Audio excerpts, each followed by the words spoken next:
আমরা আপনার কাছে জানতে চাচ্ছি হ্যাঁ। যে আপনি এই গণতান্ত্রিক পদ্ধতিতে যে বাংলাদেশে আমাদের যে প্রেক্ষাপট এইটার পক্ষে নাকি আপনি খেলাফতের পক্ষে? আসলে প্রচলিত গণতন্ত্র তো ইসলাম পারমিট করে না, বিধায় খেলাফতেই দরকার। কিন্তু একবারে খেলাফত কায়েম করাও খুব দুরূহ, বিধায় পর্যায়ক্রমে খেলাফত অবশ্যই কায়েম করতে হবে। না খেলাফত কায়েম করলে ইসলাম প্রকৃতপক্ষে ইসলামী রাজ হুকুমত কায়েম হবে না। গণতান্ত্রিক পদ্ধতিতে কেউ ক্ষমতায় গিয়ে খেলাফত প্রতিষ্ঠা করতে পারবে, এটাকে আদৌ সম্ভব বলে আপনি মনে করেন? আল্লাহ চাইলে হতে পারে, কিন্তু না হওয়ার সম্ভাবনা বেশি। যেমন নবী রাসূলগণের যুগে আমরা এটাই দেখেছি যে খেলাফত কায়েম করেই তারা এভাবে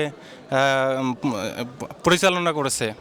তো সেক্ষেত্রে যদি মনে করি যে আমরা যার ভোটে আমরা নির্বাচিত হয়ে ক্ষমতায় গেলাম তাদেরকেই বলি যে ভোট আসলে এটা ঠিক নয়, তাহলে আদৌ কি তাদেরকে মানানো সম্ভব? এখন প্রচলিতভাবে বাংলাদেশের প্রেক্ষাপটে যদি আমরা দেখি, তাহলে একবারে যদি ইসলামী হুকুমত কায়েম করতে চাই আমরা, তাহলে আদৌ সম্ভব হবে মনে হয় না। বিধায় আর কি আমাদের কিছু ইসলামী দল ওনারা চিন্তা করতেছেন যে পর্যায়ক্রমে একটু মানুষকে তৈরি করার জন্যে কিছুদিন এইভাবে চলুক, তারপরে হুকুমত কায়েম করব।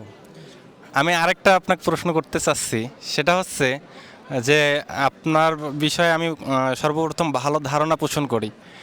মনে করেন যে আপনাকে কেউ সবাই ভোট দিল, সেখানে মাজার পূজারি, সেখানে ভালো আকিদার লোক সবাই আপনাকে ভোট দিল।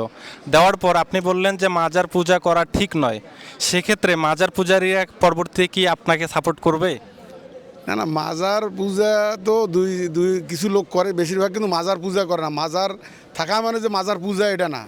তাহলে সুন্নাতুল জামাতের আকীদায় আমরা যেটা মনে করি, সারা পৃথিবীতে যারা আমাদের নবী রাসূল এসেছেন এবং বড় বড় যারা দিন আমাদের দক্ষিণ এশিয়ায় দিন কায়েম করেছেন, তারা কিন্তু ওই পীর বুজুর্গানের দিনরাই দিন কায়েম করেছেন, ইসলাম আজকের এই পর্যায়ে নিয়ে এসেছেন। তা কেউ যদি মাজারে যা সেজদা করে সেটা পূজা, কিন্তু মাজার যদি কেউ জিয়ারত করতে যায়, বিনা এমনি গেছে জিয়ারত করলাম, এটা তো দোষের কিছু না, ইসলামে জিয়ারত করা যাবে। কিন্তু পূজা বলতে আমি মনে করি যে সেজদা করা বা ধূপ ধুনা বাজা করা, এইটা। কিন্তু আল্লাহর অলির মাজারে যে তার জিয়ারত করব, দোয়া করব, তার জন্য আমরাও কিছু দোয়া চাবো আল্লাহর কাছে, এটা তো আসলে মাজার পূজার আমি মনে করি না।